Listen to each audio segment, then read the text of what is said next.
રસોડાના આ 2 દાણા જો રોજ લેવામાં આવે તો તે બહેનોના સ્વાસ્થ્યને લોખંડ જેવું મજબૂત બનાવે છે. હવે આપણે જોઈએ કે આ 2 દાણા ક્યાં છે. તો નંબર 1, આખા ધાણા. આખા ધાણા તે બહેનોમાં પીસીઓડી અને થાઇરોઇડની સમસ્યામાં અમૃત સમાન ઉપયોગી છે. તે કોઠાની ગરમીને ઓછી કરે છે. તે મેનોપોઝમાં થતા હોટ ફ્લેસીસને ઘટાડે છે. તે યુટીઆઈમાં ખૂબ ઉપયોગી છે અને ખાસ કરીને જેમની પિત્તની પ્રકૃતિ હોય તેમના માટે તો ખૂબ ઉપયોગી છે.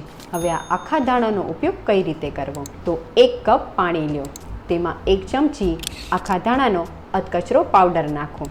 આ મિશ્રણને રાત્રે પલાળી નાખો અને સવારે ગાળી આ ધાણાનું પાણી પી જાઓ. નંબર 2, મેથીના દાણા. જો ડિલિવરી પછી તમને કમર દુખતી હોય તો મેથીના દાણા સૌથી બેસ્ટ છે.